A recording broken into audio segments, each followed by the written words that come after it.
Hey everybody, it's Erik Torenberg, co-founder, partner of Village Global, a network-driven venture firm. And this is Venture Stories, a podcast covering topics relating to tech and business with world-leading experts.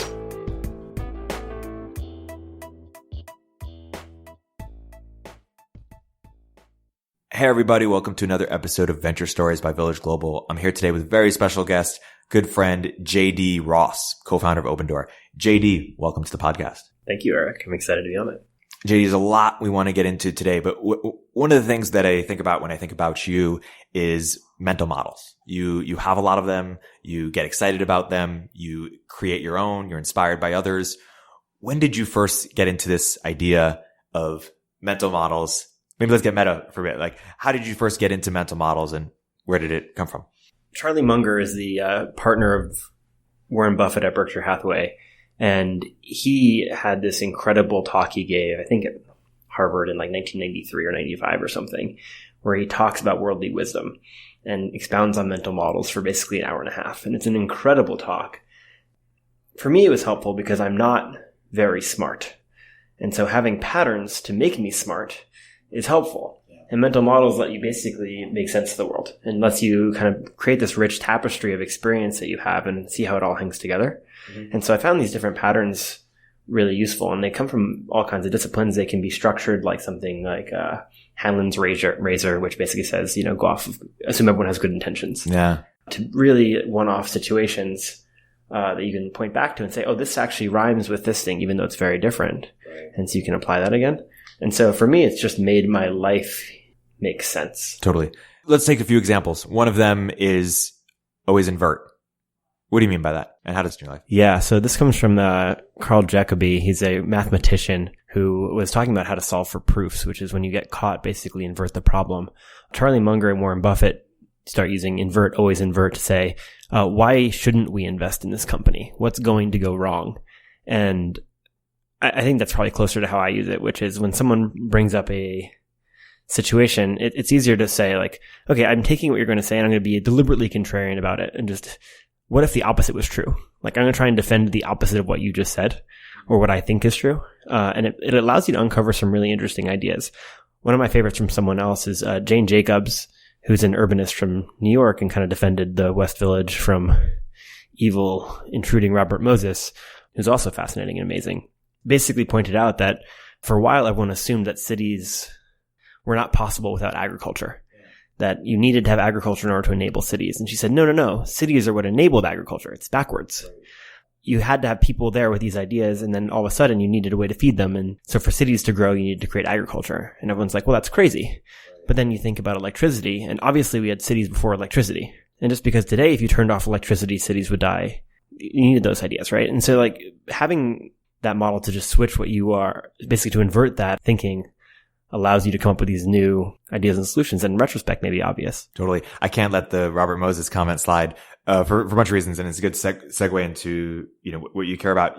Opendoor, obviously, it's one of the most exciting companies of this era. Real estate company has a lot to do with cities. You've been thinking a lot about cities in the past year. You've been thinking about charter cities.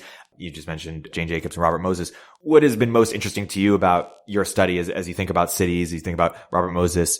What have you learned? What has been most surprising to you? Yeah, I think I'll even come back to this isn't necessarily a mental model, but more of a principle that I think that bottoms up beats tops down almost every time, and that people know what they need and they want. Robert Moses is incredibly effective, but he's very much a tops down person. And at the time, he did a lot of admired work in New York by basically reshaping the entire city and adding highways. But in retrospect, it's not the most livable part of New York, to say the least. And as I think about cities, so for those who don't know, Opendoor is a real estate technology company that lets people instantly sell and buy homes. So you trade in your house like you might trade in a car. And it just makes it much easier in those moments in life where you may need to buy and sell a house. You can take away that hard transaction, just do the part of life you're in, usually having a kid or everyone's going off to college. Stuff is happening. We make it easy. This kind of kicked off my interest in real estate, and I think in cities in general. And what fascinated me most, and what really got me going, is that there are going to be so many more cities in the future than there are today. So in 2050, which is not that far from today, it's 30 years from now, you're going to have something like 500 million people moving into cities that don't exist yet, mostly in Africa and Asia. How do we make those cities better? because cities are the engine of economic growth or the engine of innovation, and they basically never die. If you look back through history, you can like literally nuke a city, and within 50 years, it's basically right back and going at it. Countries around cities change and die all the time, but cities don't. And so the extent you can create a really good, I'm a big believer also in founding stories. And so I think the founding stories of a nation, of a city, of a people stick with it forever. And so to the extent you can create really good founding stories that have good culture, you can actually do a lot for humanity over a multi-thousand-year time horizon. Right. And what types of cultures or principles or founding stories would you be interested in seeing from emerging cities? Yeah, I'm hopeful that we can have more equity built into the cities of the future than the past. Equity by? The people who live there rising with the success of the collective city. The most successful new cities, I would argue, actually are almost nation states, but they're Singapore, they're Hong Kong, they're sort of the Asian tigers, Taiwan. But you also have, really large success stories within China in the last 50 years. These cities are incredible. They've created tremendous amounts of wealth for the people of those countries, but Hong Kong is owned by like 9 families, and they're just paying rent to this city. That's not a good outcome, or it's a great outcome, but it's not the best outcome. It would be much better if the community that actually lives in the cities are able to participate in the economic engines. And I think that's true in the US as well. Yeah. And so I'm putting some thought right now into how do you actually build that in structurally? How do you create the incentives to allow for that? And what does it look like? Some people are trying to solve it via crypto and, create sort of different incentive mechanisms where more and more people can have ownership or aligned incentives in commons or in things that they didn't historically have. You're not spending a ton of time there as far as I know. What does it look like for you? Let's use the Bay Area as an example of sort of a failed political body for housing. So San Francisco, it's incredibly expensive if you don't live here to buy a home. It's basically incredibly unaffordable. It's something like 80% of people can't afford to live here on their income. They have to basically commute in. In the San Francisco Bay Area, you've seen prices go up tremendously over the last 10, 15 years, and it's priced out a ton of people. And in the pricing out, the bad part of gentrification, people say, gentrification, and they usually think it means an area becoming more wealthy. It's not about displacement. And I don't think displacement is necessary, and displacement only happens when you don't have ownership built into the community. Now, the community actually has a lot of power. And I think local community groups exercise that power today in the only ways they have available, which are to basically protest any change. And I think actually that's a function of the way that our cities are set up, where you have a building department that handles housing, and you have a transportation department that handles transportation, an education department that handles education. I actually think what England did back with David Cameron was really interesting. They basically said any group of neighbors or areas can declare themselves a neighborhood, and then they can set their own zoning and rules as long as they have like a 50% basically vote of the people who live there or something. And everyone was like, that's crazy. Everyone's going to be a NIMBY. No one's going to want to build anything. And actually, it didn't turn out that way at all. They just negotiated for concessions that worked across the board. They said, okay, we actually want more housing, but we don't want ugly corporate housing with fake cheap facades.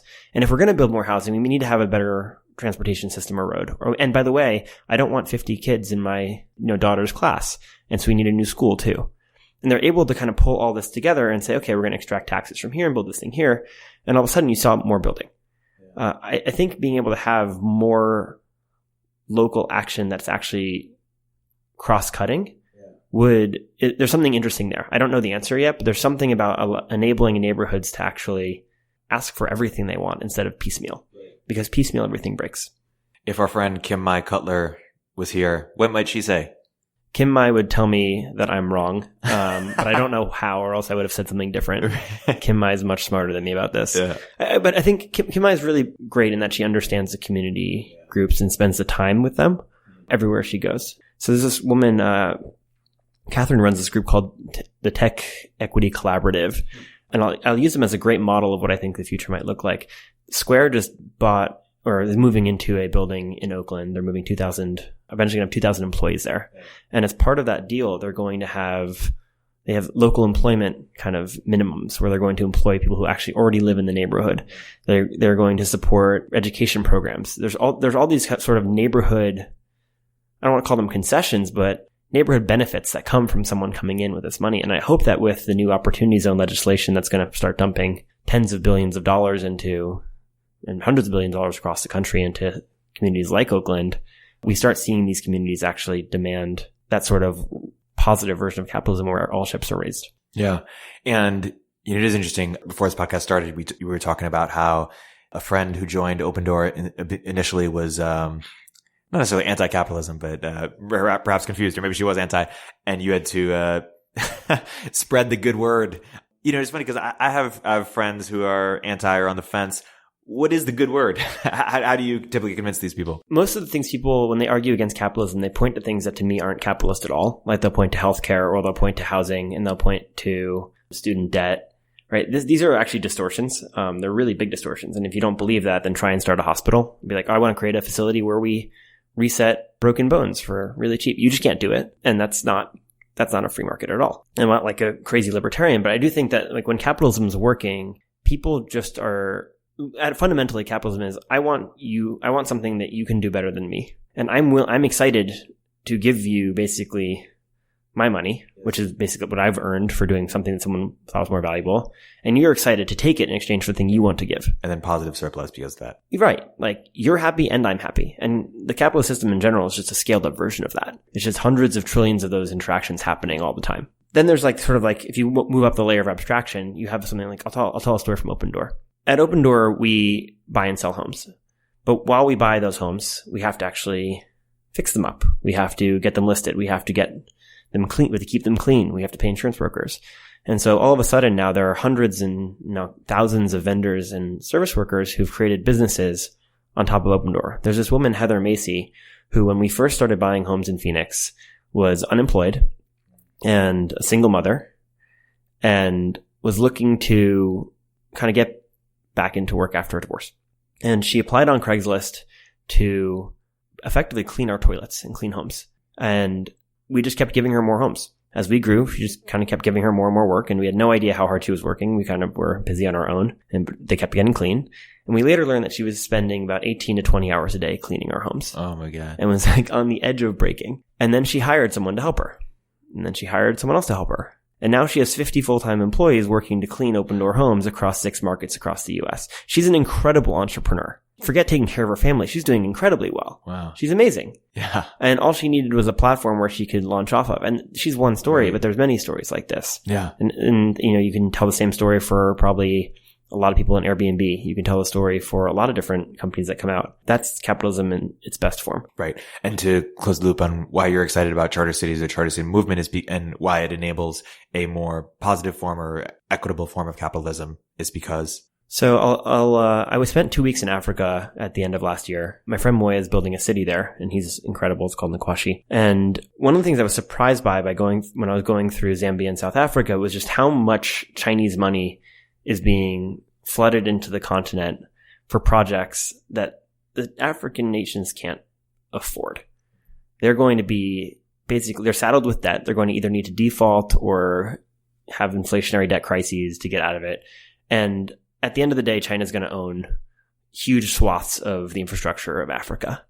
And I don't think that's good because unlike, British colonialism, I think the neocolonialism of China is going to be Chinese people actually run all the factories. They run middle management. There's no local development that seems to be happening today. And there's no intention of the Chinese to even do it. The manuals that they bring are written in Chinese.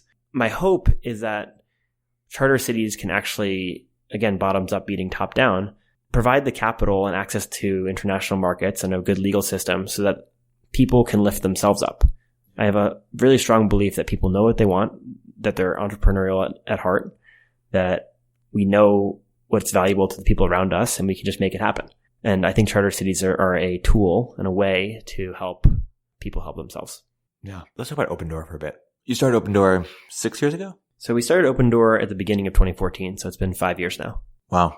So it's you and 3 other co-founders. How is your relationship, when you think about co-founder relationships, Four is a lot of co-founders, how have you thought about how those relationships evolve over time and how you've thought about how to grow, strengthen, build those relationships, navigate tough times? How have you thought about co-founder relationships or relationships at Opendoor? I don't think they're always supposed to be easy. I think they're sort of similar, and I hate doing the comparison to partner, like a spouse or something, but they're not supposed to be easy. They're supposed to be productive.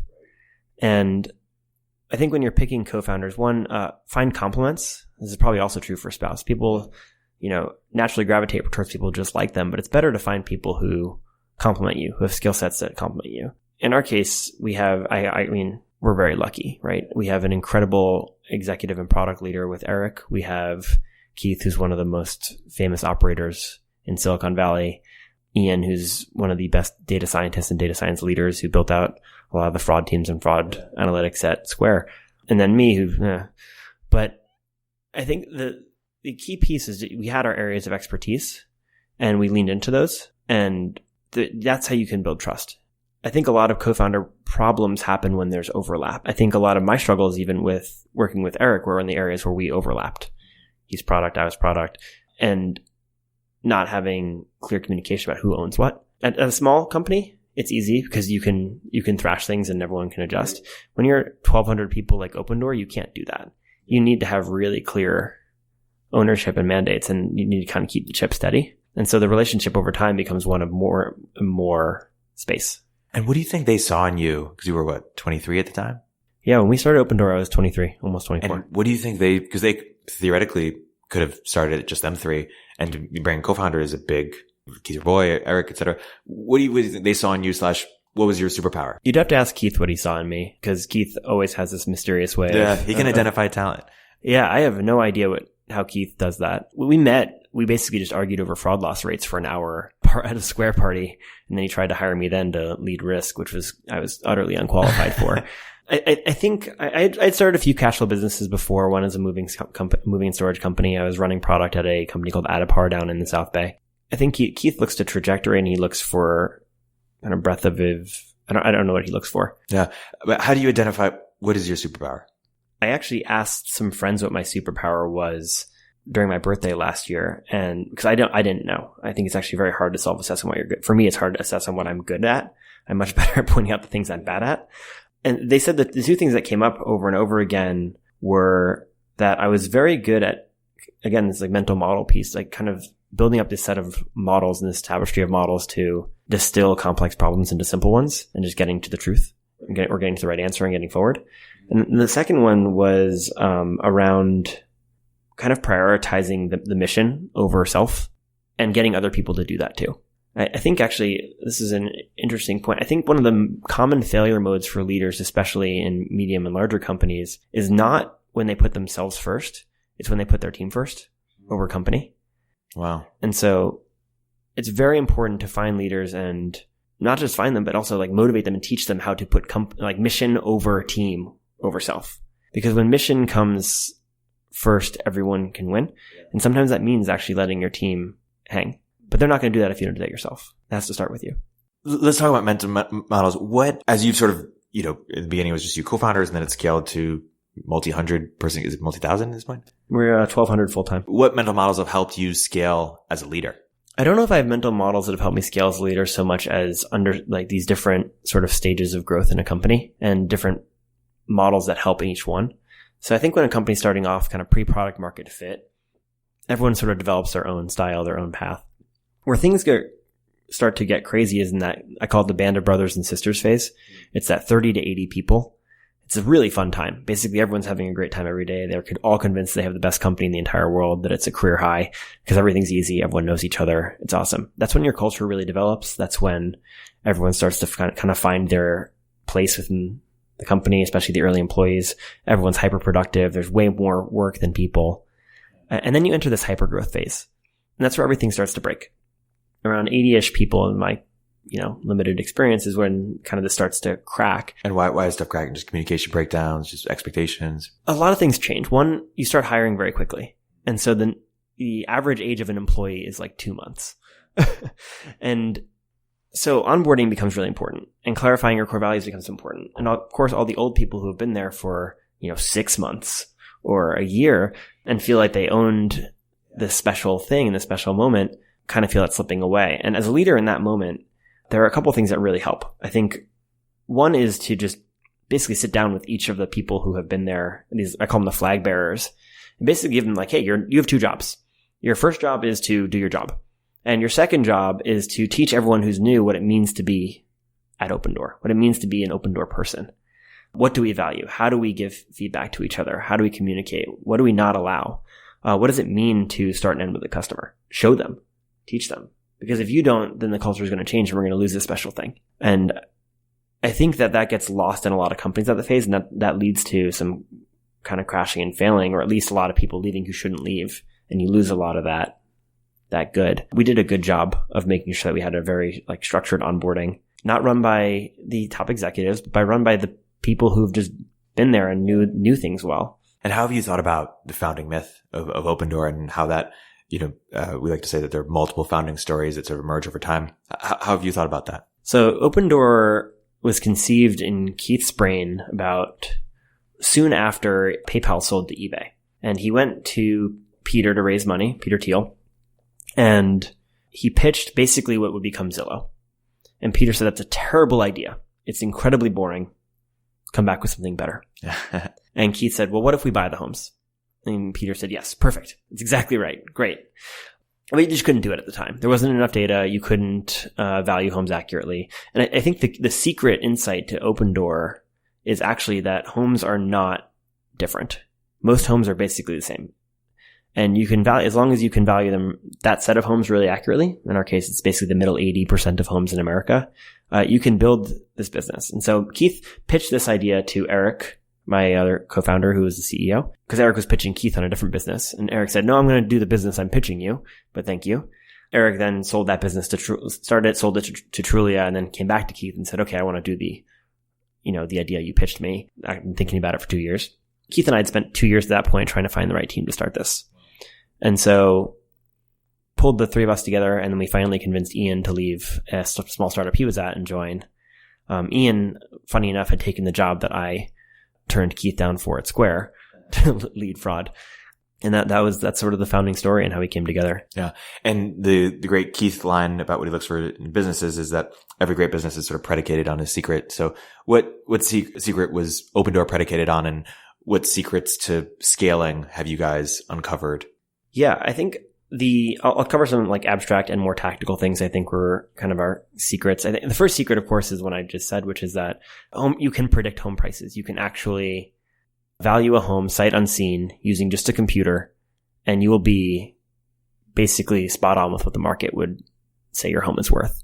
And if you can do that, then you can actually buy a home for that price. And so that's sort of the core insight. Now everyone knows that secret because we exist. But before that, you read the press from when we announced what we were doing, everyone thought we were completely insane. And they were like, oh, Keith Rabois brings us back to 2008. And it's not obvious until it works. A second secret was that we set a much, much bigger, scarier vision than we even intended to start off doing. If you're like, oh, we're going to buy homes instantly using the internet, that's a starting point. But we just kept scaling it up. And now we're going to let people instantly move with one click. It's going to be easier than renting. They're going to always know exactly what their home is worth. They can pull money in and out of it. They can get a mortgage at a tap of a button. They don't even need to worry about what mortgage is. It's just going to be a thing that moves with them as they move. Moving is just going to be easy. And that's going to enable economic opportunity for anyone who has a new job offer across the country. They're no longer locked in their home, etc.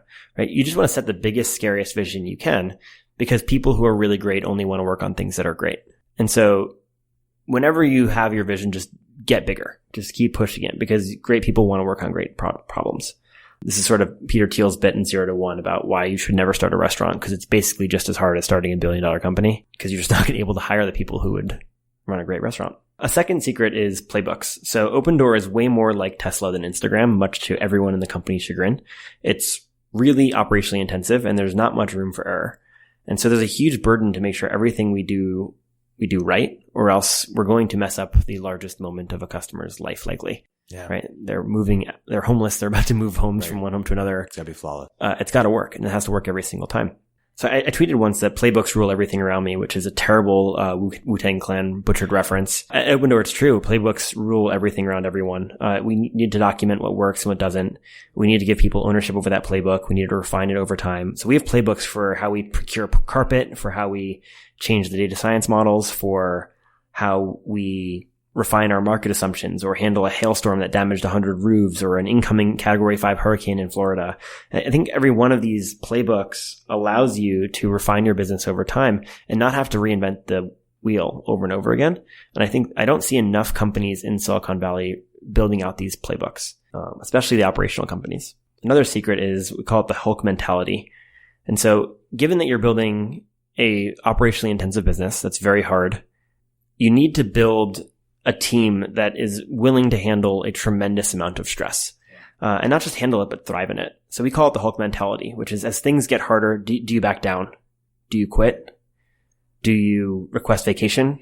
Or do you get stronger? Like the Hulk, as you kind of beat him up, he just gets stronger and stronger and stronger, and he'll never die because the harder you beat him up, the stronger he gets. It's maybe not the best analogy in these days and age where working hard is supposed to be a bad thing, but in our business it's necessary. So we look for people who have that Hulk mentality. We're talking about being a leader at scale, and you mentioned how, post 80 or 90 people, you can't know everybody on a first name basis or on a deep intimate basis.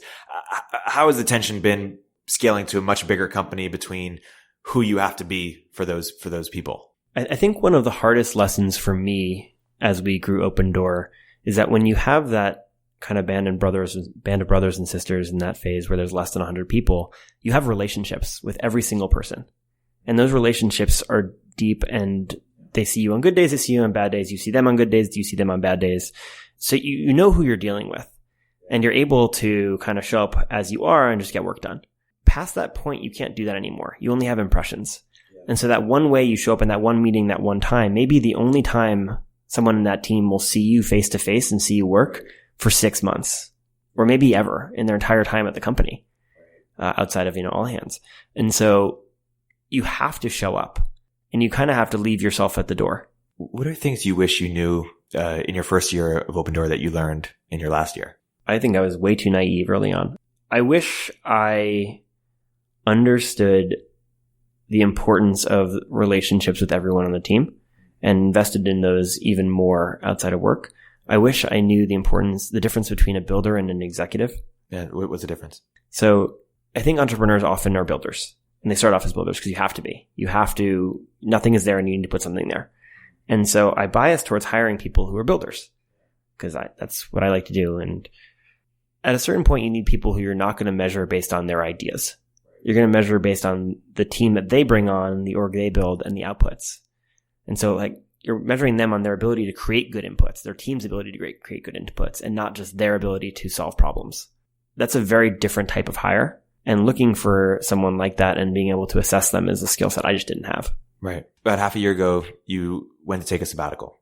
Talk about what you learned on. Yeah. So last year, after about 4.5 years at Opendoor, I was trying to figure out what I was going to do next in the company. We had hired an executive who'd taken on my role, and he was doing an amazing job, and sort of had some greenfield. And I said, well, I'll take a couple months and travel and think about what I want to tackle next.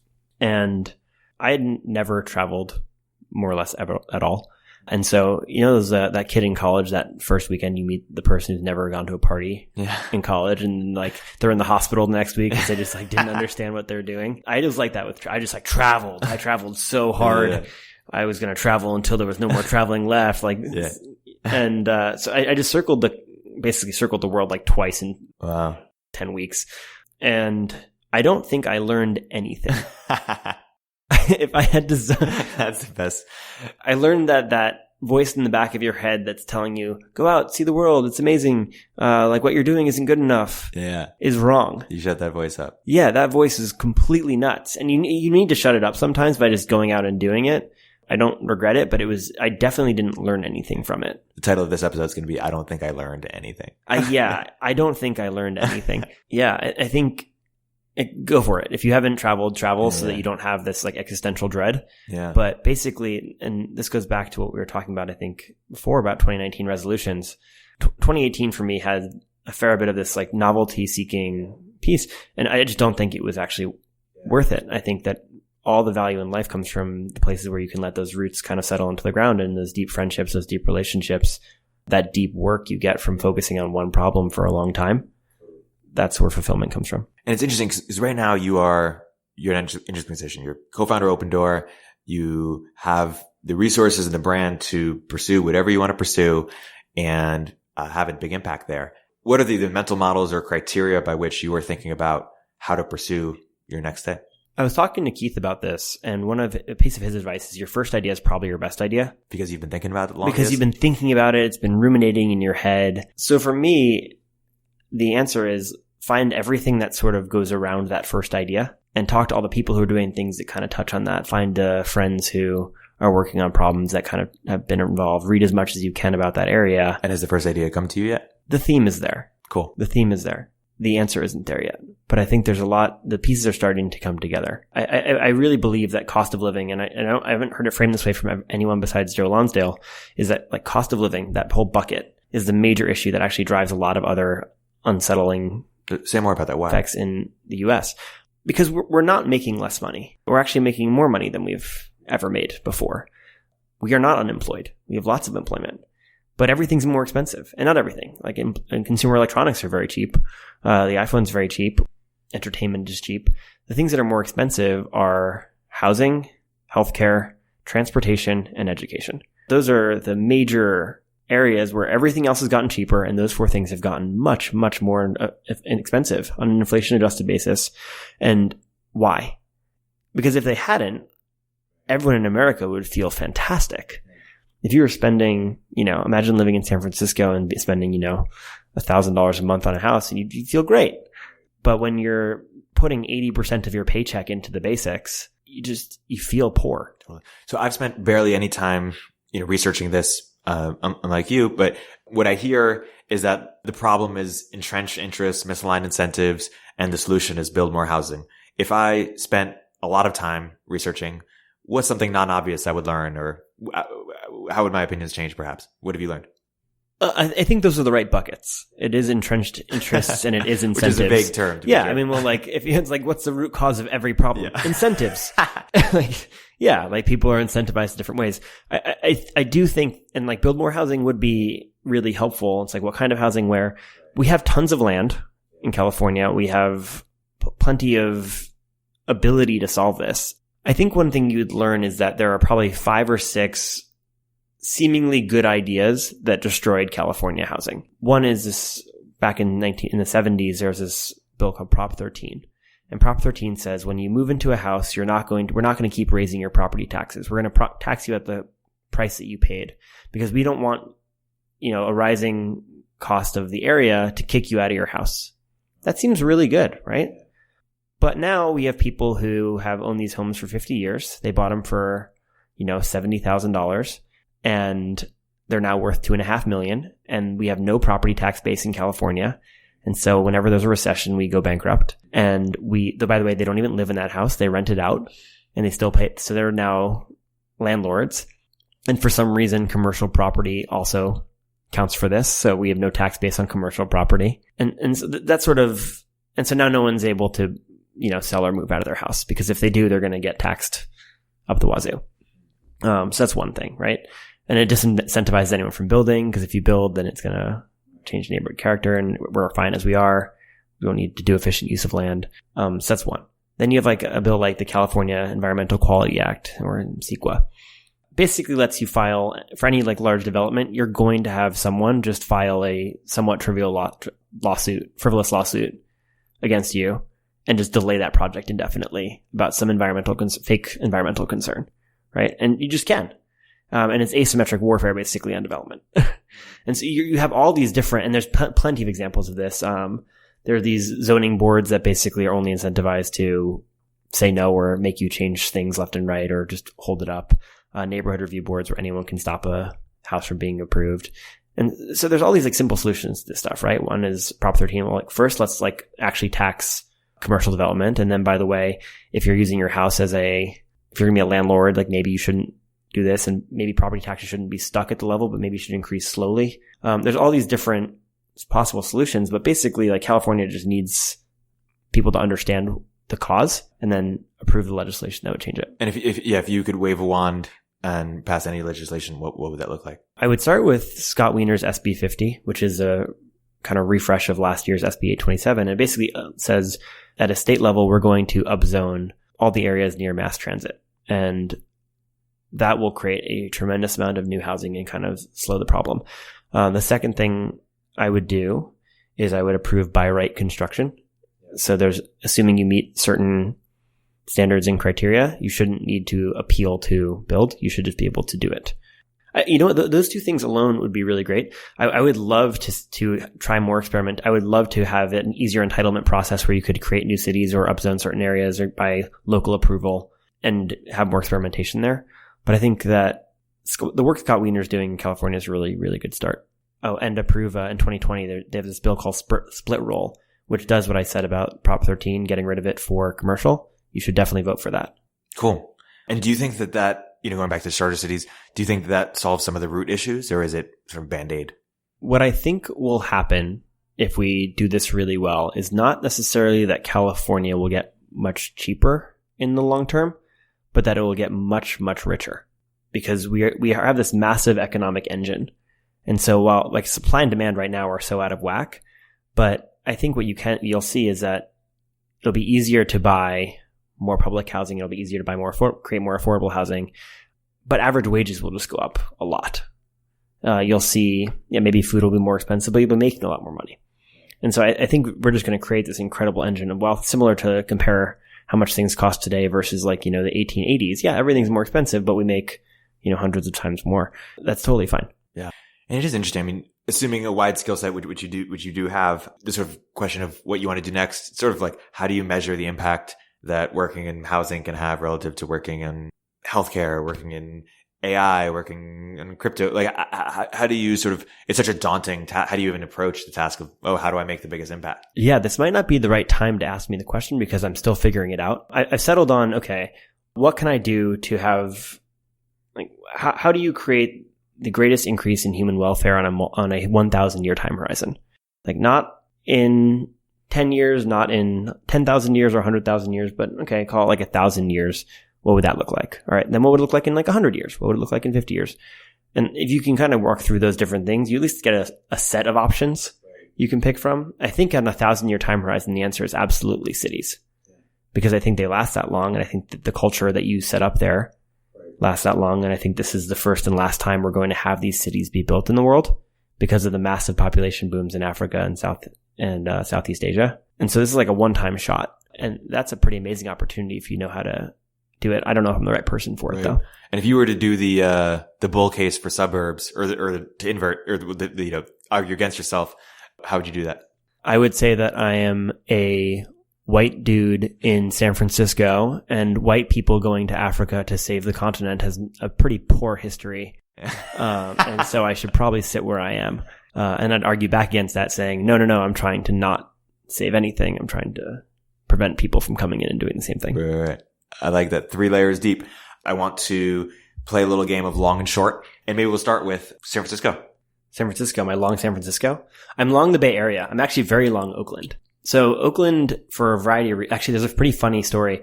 There's a real estate family. I just learned this from my friend that looks for signals that an area is about to take off. Yeah. And one of the signals that they look at is where Hasidic Jews and gays are moving. And Oakland has an influx of Hasidic Jews and gays. Wow. And so that's science, right? Yeah. You can't argue with that. Just more economic growth happens where they move. Yeah. That's that's how you know an area is about to basically get large amounts of development and influxes of new jobs and areas.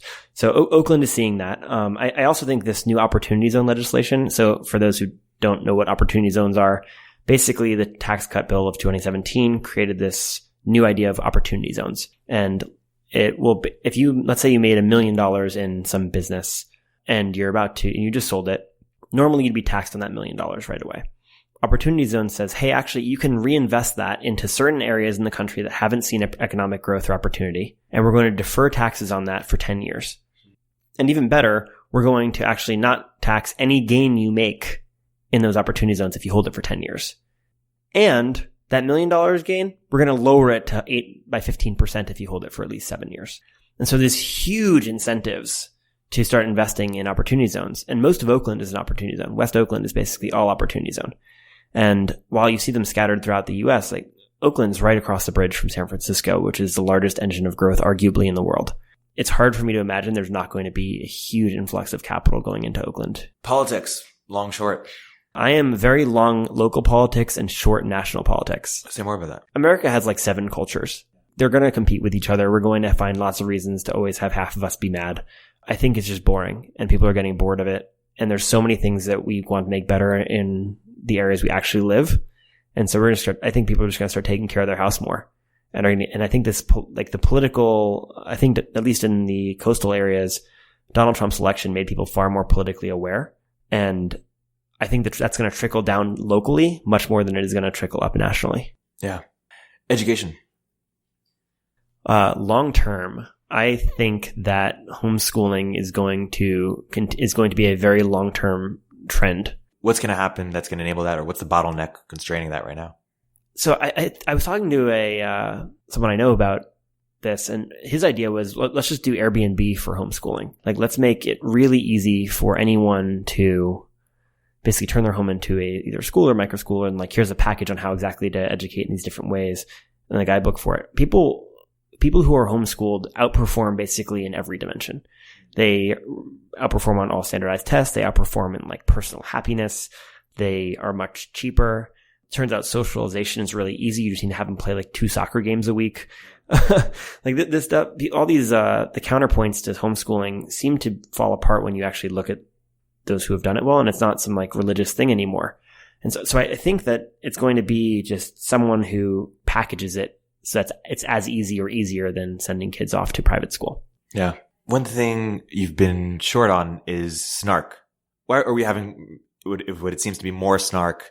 And what's your response to that? Yeah, I think snark is a contagion. Actually, in startups, I think the single worst thing you can have in your culture is snark. And it usually develops right as you enter that hypergrowth phase. Snark is when people don't feel empowered to make change, and so they fall back on sarcasm. And so snark is sort of a symptom of people not knowing what else to do. Right. And how do you get rid of it? The reason I think it's a contagion is that once it sets in, it's very hard to undo. And so you need to wipe it out quickly. And so if you have snarky friends, you might just have to find new friends. Like, snark is dangerous. It's bad. And if you're listening to this and you're a snarky person, how do you not be snarky?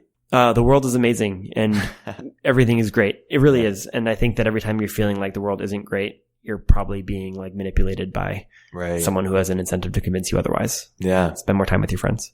I like that. Exercise, fitness, cults. Long Barry's short rumble.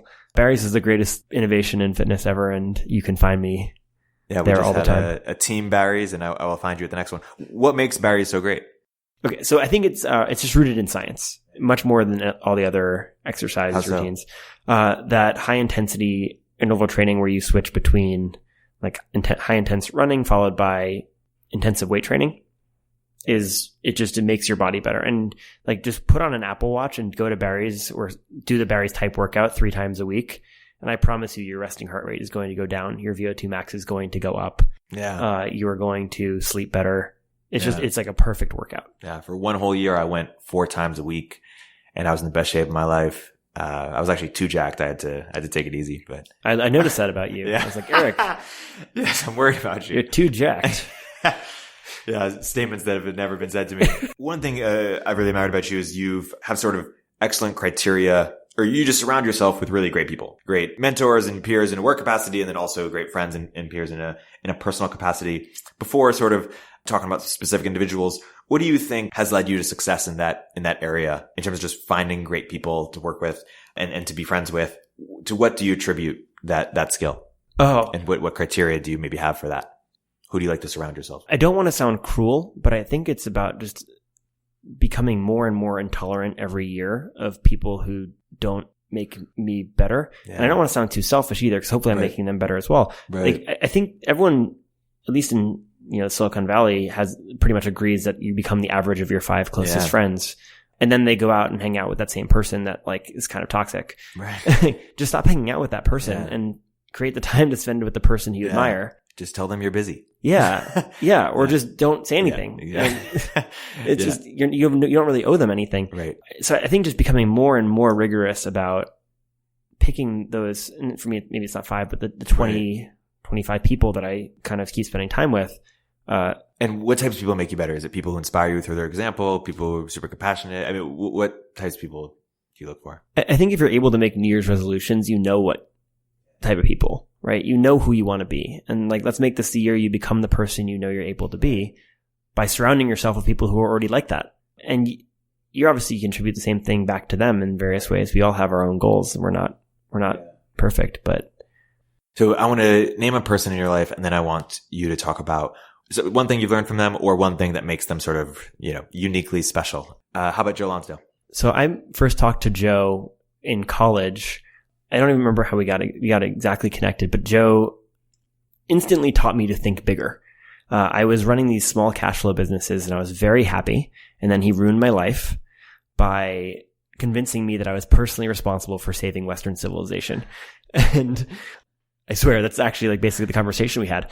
And so I'm far more civic minded because of Joe. I'm far more ambitious because of Joe. He's the one who originally got me out of Silicon Valley. And what was his argument? How would you convince the listener that they are solely responsible? Well, you are. You are actually solely responsible for saving Western civilization. We all are. And liberty and prosperity are great.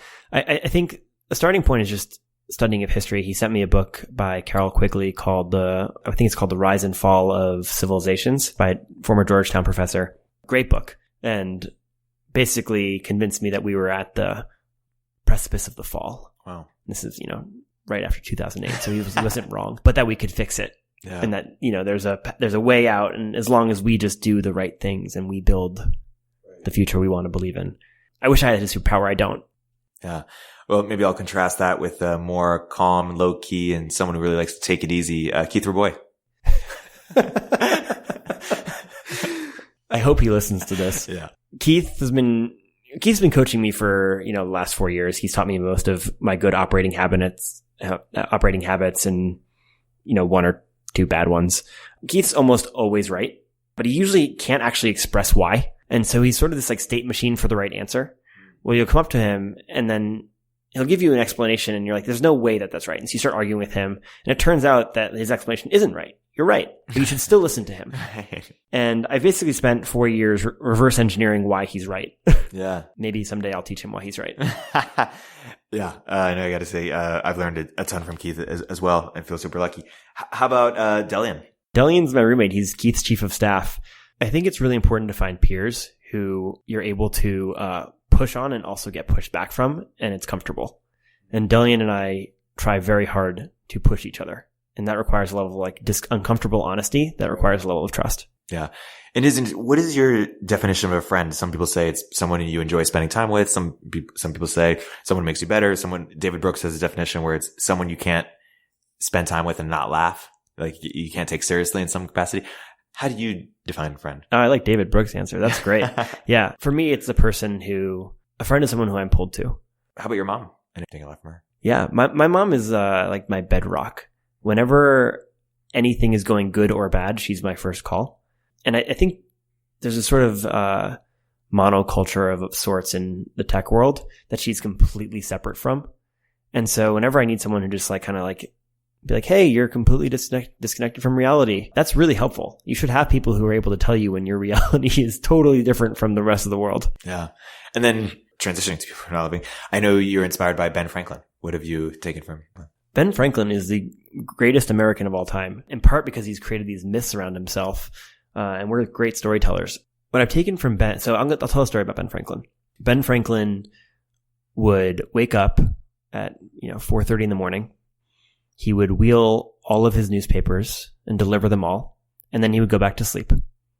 And then he would get back up at the crack of dawn when everyone else was getting up, and he would stack up a bunch of newspapers in his wheelbarrow while everyone was awake and walk down the street and do the last run so that everyone saw him delivering the newspapers.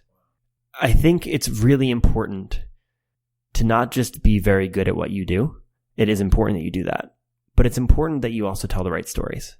I think humans are tool builders and storytellers, and Ben Franklin is America's greatest storyteller. Yeah, I love that. What makes a great story? Like, as you think about advice for people who are trying to tell great stories, how should they be thinking about that? I think the first thing you should look to is how many people repeat your story, right? And this is true when you're starting a company, actually. One of the most important things we decided with Opendoor was that it had to cut through the clutter. Whatever the 3-word version of Opendoor was had to be something that someone wanted to listen to, even if they couldn't care about, startups or something else about that day. They just had to tell the story because it sounded so interesting. Elon Musk is amazing at this. He just knows how to cut through the clutter. We're going to put 16 rockets at the back of the new Roadster so it has SpaceX mode. Whoa. We're going to launch my car into space. Whoa. I think surrealism is radically undervalued in society. And I think it's actually I have a friend, Riva, who I talked to about this quite a bit.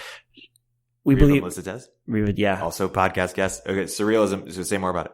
So back in the 90s, it was pretty cynical, early 90s. And the thing that basically broke the cynicism of America were these late night talk show hosts like Jon Stewart coming on.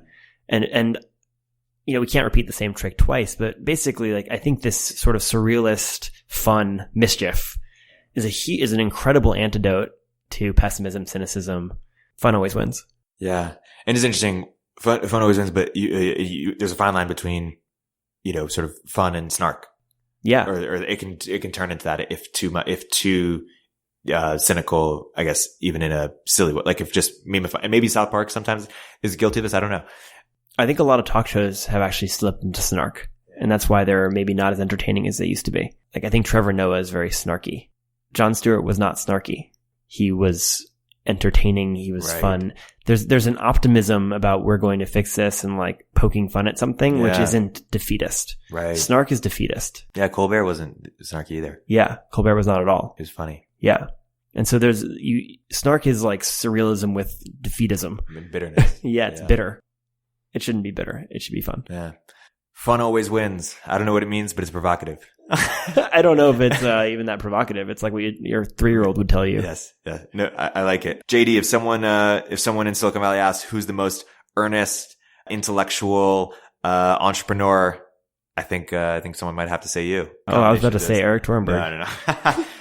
Thank you so much for coming to this podcast. It's been a great episode. Thank you so much for hosting me.